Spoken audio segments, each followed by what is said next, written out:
Hi. Next ఏపీలో CM ఎవరు అవుతారు? ఏపీలో సీఎం ఎవరున్నా సరే ఏపీ రాష్ట్రం లేకుండా చేసేసే వాళ్ళు అవుతారు. కొత్తగా ఏపీ రాష్ట్రాన్ని ఉద్ధరించే వాళ్ళు అయితే ఎవరు లేరని నా ఒపీనియన్. అది జనసేన పవన్ కళ్యాణ్ కావచ్చు, లేదంటే వైఎస్ఆర్సీపీ జగన్మోహన్ రెడ్డి కావచ్చు, లేదంటే చంద్రబాబు నాయుడు అయితే కావచ్చు. ఎవరైనా సరే ప్రజెంట్ వాళ్ళ అధికారంలోకి రావాలి, ఇప్పటివరకు చేసిన అప్పులన్నీ తీర్చుకోవాలి. రాష్ట్రం అప్పులు కాదు, వాళ్ళ అప్పులు. వాళ్ళు ఇప్పటివరకు పెట్టుబడి పెట్టినవి అన్నీ కూడా ఇప్పుడు ఉడాయించుకొని లాక్కోవాలన్న ఆలోచనలో ఉన్నారు తప్ప, అంతమించి రాష్ట్రాన్ని ఆంధ్రప్రదేశ్ని ప్రతిపాదనలో నటించేద్దాం, డెవలప్ చేద్దాం అన్న ఆలోచనలు అయితే వచ్చేవాళ్ళు అయితే ఎవరు లేరు. ఇది serious fact. Second, and Jagan గారు పెట్టిన పథకాలు ఎలా అనిపించింది? జగన్ గారు పెట్టిన పథకాలు పేదోడికి అంటే అన్నం లేనోడికి ఆకలి బాగా ఆకలేస్తుంది, వాడికి అది ఏమీ లేదు, అలాంటి వాడికి తీసుకెళ్ళి అన్నం ముద్ద పెట్టినట్టు బాగానే పెట్టాడు పథకం. కాకపోతే నేను పెట్టిన తర్వాత వాడి చేత గొడ్డు చాకరీ చేయించుకున్నట్టు ట్యాక్స్లు, ఫైన్లు ఇవన్నీ వేసి వాడి జీవితాన్ని, కుటుంబాన్ని కూడా రోడ్డు లాగేసే పరిస్థితి తీసుకొచ్చేసిన వ్యక్తి జగన్మోహన్ రెడ్డి గారు. అంటే సంక్షేమ పథకాలు అనేది తెలంగాణ రాష్ట్రం లాంటివి, ఢిల్లీ రాష్ట్రాలు లాంటివి, డెవలప్ అయిన రాష్ట్రాలు లాంటివి ఇవ్వాలి తప్ప సంక్షేమ పథకాలు అప్పుల్లో అడుక్కు తినే రాష్ట్రాలు, ఆంధ్రప్రదేశ్ రాష్ట్రం లాంటి రాష్ట్రాలు సంక్షేమ పథకాలు ఇవ్వకూడదు. ఏముందని సంక్షేమ పథకాలు ఇస్తారు? ముందు డెవలప్మెంట్ కావాలి కదా, 4-5 కంపెనీలు కావాలి కదా. ఈరోజు మాదాపూర్లో ఉన్న 4-5 కంపెనీలు కూడా ఈరోజు వైజాగ్లో లేవు. అలాంటి దుర్గతమైన పరిస్థితుల్లో మన ఆంధ్రప్రదేశ్ స్టేట్ని చూస్తూ ఉన్నాం. మళ్ళీ మనం ఏంటి ఎలక్షన్లో ఎవరు గెలుస్తారు?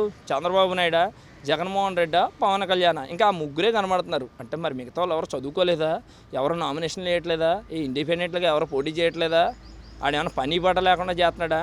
ఇండిపెండెంట్గా పోటీ చేస్తున్నట్టే ఏదో ప్రజలకు ఏదో ఒకటి చేద్దాం. ఒక్కొక్కడు గవర్నమెంట్ జాబ్ రిజైన్ చేసిన వాళ్ళు ఉన్నారు, జడ్జి పదవులకు రాజీనామా చేసిన వాళ్ళు ఉన్నారు, ఐఏఎస్లో రాజీనామా చేసిన వాళ్ళు ఉన్నారు. వాళ్ళందరూ పదవులన్నీ పక్కన పెట్టి ప్రజలకు ఏదో చేయాలి అన్న ఆలోచనలో రాజకీయాల్లోకి వస్తున్నారు. ఫోన్లు వాళ్ళు గెలుస్తారా, మేము రాష్ట్రాన్ని ఏమన్నా తినేద్దామన్న ఆలోచనలో ఉంటే అధికార పార్టీలో జాయిన్ అవుతారు. కానీ ఇండిపెండెంట్గా పార్టీలు ఎందుకు పెట్టుకుంటారు? అలాంటి వాళ్ళు మనం చూడం. మనకి ఎంతసేపు కావాల్సింది ఏంటంటే గెలుపు గుర్రాలే కావాలి. వాళ్ళు మనం గెలవాలి.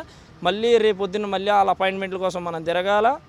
రోడ్లు వేయరు, హాస్పిటల్లో సరైనటువంటి పథకాలు ఉండవు, సౌకర్యాలు ఉండవు, ఏమీ ఉండవు. ఇలాంటి మళ్ళీ ఒరిస్సా, శ్రీలంక లాంటి పరిస్థితి మళ్ళీ మనం చూడాలి. ఆంధ్రప్రదేశ్ రాబోయే రోజుల్లో చాలా దుర్మార్గమైనటువంటి స్టేటు, అంటే అతి దుస్థితి అయినటువంటి స్టేట్ కింద మారిపోయేది ఎప్పుడూ పడిపోయింది ఆల్రెడీ. రేపొద్దున జగన్మోహన్ రెడ్డి అనే వ్యక్తి మళ్ళీ సీఎం అయితే మళ్ళీ సేమ్ సంక్షేమ పథకాలు, మళ్ళీ ఇంకో 100,000 కోట్ల 1,00,000 కోట్ల అప్పు, మళ్ళీ అదంతా మళ్ళీ మన మీద పడుతుంది. మళ్ళీ మన పిల్లలు ఎక్కడెక్కడికో వెళ్తారు, వెళ్ళి వాళ్ళు 10,000 20,000 వాళ్ళు తినడానికే, వాళ్ళ కడుపులు నింపుకోవడానికి సరిపోద్ది. ఇక్కడ అట్లీస్ట్ మనకి ఏమి ఉండదు.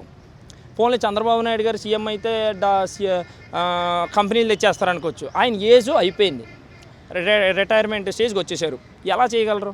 ఆయన అట్లీస్ట్ స్క్రిప్ట్ రాస్తే ఆ స్క్రిప్టే కళ్ళతో డైరెక్ట్గా చదవలేని పరిస్థితి వచ్చేసారు చంద్రబాబు నాయుడు గారు. రేపొద్దున డెవలప్మెంట్ ఎలా చేస్తారు? డెవలప్మెంట్ ఒక కంపెనీలు రావాలంటే ఏం చూపించాలి? స్టేట్ టర్నోవర్ చూపించాలి, స్టేట్లో ఇప్పుడు వరకు స్పేస్ చూపించాలి. ఏముంది మన దగ్గర స్పేస్? అన్ని అప్పుల్లో ఉన్నాయి. నీకు ఎవడో వరల్డ్ బ్యాంక్లో అప్పుల కింద మన ఆస్తులన్నీ పెట్టేస్తే ఆడు వచ్చేసి మనకి కంపెనీలు పెట్టాడేస్తాడా? ఎవడు చెప్పాడండి? నాకు అర్థం కాదు. ఇవన్నీ అప్పుల్లో ఉంది రాష్ట్రం. ఈ టైంలో మన అప్పులు చప్పులు ఇవన్నీ చేసుకొని బయట 4 కంపెనీలు తీసుకొచ్చి పెట్టుకోవాలి, 4 ఉద్యోగాలు ఇచ్చుకోవాలి. రెండోది వైద్యం, ఆరోగ్య శాఖ ఉంది కదా, ఆరోగ్య శాఖ సరిగా వర్క్ చేయాలి. స్కూళ్ళు అయితే పర్వాలేదు ఈరోజు ఆంధ్రప్రదేశ్ స్టేట్లో. సో ఈ స్కూళ్ళన్నీ కూడా సరిగా వర్క్ చేయాలి. ఇంకో కొంతమంది ఉంటారు పవన్ కళ్యాణ్ ఫ్యాన్స్. నేను పవన్ కళ్యాణ్ ఫ్యాన్, చాలా ఇష్టం ఆయన అంటే. నాకు కష్టాల్లో ఉన్నప్పుడు అందరికీ సాయం చేశాడు, మరి రైతులకు సాయం చేశాడు, ఎంతోమందికి సపోర్ట్గా నిలబడ్డాడు. మరి సీఎంగా అనేసరికి ఆయన క్లారిటీ లేదు. ఈసారి కూడా ఒంటరిగా పోటీ చేయొచ్చుగా. అట్లీస్ట్ ఆయన ఒక్కడు గెలిస్తే, ఆయన నిజంగా ఆయన దగ్గర నిజాయితీ ఉంటే అసెంబ్లీలోకి వెళ్ళి జరుగుతున్నటువంటి ఏవైతే అవకతవకలు ఉన్నాయో, అన్యాయం జరుగుతుందో అలాంటి వాటి మీద ప్రశ్నించవచ్చు కదా. అంటే నీకు కావాల్సింది అధికారమేనా? అధికారం అంటే నీకు సీఎం సీట్ కూడా ఇవ్వరు కదా. 24 సీట్ల కోసం ఇన్ని ప్రయత్నాలు చేసింది. 24 సీట్ల కోసం ఇంత ప్రయత్నం చేయక్కర్లేదు కదా. అట్లీస్ట్ ఆయన దగ్గరికి వెళ్ళిపోయి, సార్ మీ పార్టీని ఇవన్నీ మీకే అప్పచెప్పేస్తాను, నాకు 50 సీట్లు ఇవ్వండి సార్, గెలిస్తే హోమ్ మినిస్టర్ ఇవ్వండి సార్ అంటే, ఈ వారాహి యాత్రలు ఎందుకు? నాకు మీకోసం యూత్ అందరూ ఉద్యోగాలు మానుకొని, చదువులు సంధ్యలు మానుకొని పవన్ కళ్యాణ్ అని చెప్పేసి గుండెల మీద పచ్చబొట్లు వేయించుకోవడం ఎందుకు? అమ్మ బాబులు చేద్దామా, దుబ్బులు తిన్నాం. ఒరే నువ్వు పార్టీలు అంటే తిరుగుతున్నావు, అక్కడ తిరుగుతున్నావు, ఫోన్లో వచ్చేది ఏమన్నా ఉందంటే అది లేదు. ఏంటి నాకు అర్థం కావట్లే. ఇక్కడ హైదరాబాద్ వచ్చేసి ఆ ఇంట్లో వాళ్ళు అనుకుంటారు మా అబ్బాయి జాబులు చేస్తున్నాడు. జాబా ఆ వచ్చి 20,000 కోసం ఏం చేస్తాడు? ర్యాపిడోలు నడుపుతాడు నైట్ టైము. ఇంచుమించు ఒక 30,000 వస్తుంది. ఆ 30,000లో ఈ రెంట్లో ఇంటికి పంపించేది ఇవన్నీ. ఎందుకు ఇవన్నీ కష్టాలు వచ్చినాయి? గవర్నమెంటే సరిగా ఉంటాయి, ఇవన్నీ వస్తాయా? దళితుల మీద దాడులు జరుగుతున్నాయి. మా బీసీ ఏటబ్బా నాకు అర్థం కాదు. క్యాస్ట్ అంటే నువ్వు ఆడి ఎంత ఎదమైనా పర్వాలేదు, ఆడి కాపు అయితే ఆడికి మనం ఓటేయాలి. ఆడు ఎంత ఎదమైనా పర్లేదు, రెడ్ అయితే మనం ఓటేయాలి అంతే. అంటే మన క్యాస్ట్ రాజకీయం ఒకటే. అంటే ఆడు మనోడు కాబట్టి ఆడు ఎంత ఎదమైనా పర్లేదు, రేపొద్దున ఆడొచ్చి మళ్ళీ మన మీద నెత్తి మీద ఉంటాడు. మీ భార్యకి హాస్పిటల్లో డెలివరీ అవుతుంది, మీరు రెడ్డి గారి దగ్గరికి మీ కాపు గారి దగ్గరికి వెళ్ళిపోయి నాకు హాస్పిటల్లో మా ఆవిడకి ఎలా అవుతుందండి అంటే వెంటనే రియాక్షన్ ఇచ్చేస్తాడా? ఏమీ అవ్వడం. ఈ మాత్రం దానికి సించేసుకొని చొక్కాలు చింపేసుకొని టీడీపీ అవుతుంది, వైసీపీ అవుతుంది, గడిది గుడ్డ అవుతుంది. ఏమవుతుంది? నీకు తినడానికి సరిగా విద్య ఉందా? మీ పిల్లలకు విద్య ఉందా? సరైనటువంటి స్కూల్, ఇంగ్లీష్ మీడియం స్కూలు, సరైనటువంటి అవకాశాలు ఏమైనా ఉన్నాయా? 2 వైద్యం. ఫుట్పాత్ల మీద బయట కార్డార్ల మీద పడిచేసే పరిస్థితి వచ్చింది ఈరోజు ఆరోగ్య పరిస్థితి స్టేట్లో. అవి మనం కల్లారా చూస్తూ ఉన్నాం. కల్లారా చూసినప్పుడు ఒకటాగా, బయటకు వచ్చిన తర్వాత ఏదో ఇన్ఫ్లుయెన్స్ కోసం, ఇమేజ్ కోసం ఒకలాగా మాట్లాడాల్సిన అవసరం లేదు. ఇప్పుడున్న రాజకీయ నాయకులు ఎవరైనా సరే ఒకసారి హాస్పిటల్కి వెళ్ళండి. మీరు ఓటు అడిగే ముందు హాస్పిటల్కి వెళ్ళండి. హాస్పిటల్లో, గవర్నమెంట్ హాస్పిటల్లో పరిస్థితులు చూడండి. 2 స్కూల్కి వెళ్ళండి. స్కూల్కి వెళ్ళి అక్కడున్న పరిస్థితులు చూడండి. విద్య, ఆరోగ్యం, వృత్తి, ఇండస్ట్రీలు, ఇప్పుడున్న పరిస్థితులు. చదువుకున్న గ్రాడ్యుయేట్స్ ఎంతోమంది ఉన్నారు. అందరూ ఫస్ట్ క్లాస్ స్టూడెంట్స్, మంచిగా చదువుకున్న వాళ్ళు ఉన్నారు. వాళ్ళందరూ పరిస్థితి ఏంటి? వాళ్ళు ఏం చేస్తారో కనుక్కోండి. ఈ మూడింటికి న్యాయం చేస్తే మీరు వెళ్ళి ఓటు అడగండి. ఎందుకు వేయరో వాళ్ళ మనసుకే తెలుస్తుంది. అంతేగాని వాడు మా కాపోడు, వీడు మా రెడ్డోడు, వీడు మా ఎస్సీ, ఏటి క్యాస్ట్ లేటి నాకు అర్థం కాదు. మనం ఇక్కడ చచ్చిపోయినా పర్లే అని మన క్యాస్టోడు మాత్రం అధికారంలోకి రావాలి. 24 సీట్ల కోసం మన మానాన్నే, మన స్ఫూర్తిని, ఇవన్నిటిని ఆత్మాభిమానం తాకట్టేసినాడు సీఎం అయిపోవాలా. ఇంకొకటి ఏమంటాడు, అసలు జనసేన పార్టీని తిట్టిన తిట్లు, టీడీపీ తిట్టిన తిట్లు ఎవడ తిట్టలేదు, అంత దారుణంగా తిట్టాడు. జనసేన వాళ్ళు టీడీపీ వాళ్ళని తిట్టిన తిట్లు జగన్మోహన్ రెడ్డిని కూడా తిట్టుంటారు. వీళ్ళందరినీ అంత దారుణంగా ఇద్దరు తిట్టుకొని ఈరోజు ఇద్దరం కలిపి పోటీ చేసుకున్నాం. ప్రజా సంక్షేమం రాష్ట్రం కోసం. ప్రజా సంక్షేమం రాష్ట్రానికి ఏమైపోయింది? మీరిద్దరు వస్తే ఏం చేస్తారా నాకు అర్థం కాదు. ఎక్కడా సంక్షేమ పథకాలే కదా చూపించారు. మీరు కొత్తగా ఏం చూపించారు? ఏమీ చూపించలే. కాబట్టి మీరు జగన్మోహన్ రెడ్డి ఏదో చేశాడు, ఆ పక్కనున్న బయట స్టేట్ సీఎంలు ఏదో చేశారు, ఇవి కాదు. మీరు వస్తే యూత్కి ఏం చేస్తారు? హాస్పిటల్కి వెళ్తే అనారోగ్యంతో బాధపడుతుంది పేషెంట్లకి ఏం చేస్తారు? వైద్యం పరంగా, వృత్తిపరంగా, ఈ ఉపాధి పరంగా మీరు ఏం చేస్తారో అది ఒక్కటి చూపించండి. అంతేగాని చిన్నపిల్లల చేత మాట్లాడితే బూతులు మాట్లాడే వ్యక్తులే ఉన్నారు ఇందులో. ఇది ఎలక్షన్లు వచ్చినాయి, ఇంకా నెల రోజులు ఉన్నట్టున్నాయి. ఇంచుమించు 3 నెలలు బట్టి నుంచి జంపింగ్లు. టీడీపీ పార్టీ టికెట్ లేదు ఒకటికి, ఆడేమో వైసీపీలో జాయిన్ అయిపోతాడు. నేను ప్రజల కోసం జగన్మోహన్ రెడ్డి గారు పథకాలను చూసి ఆకర్షితున్న అయిపోయాను అంటున్నాడు.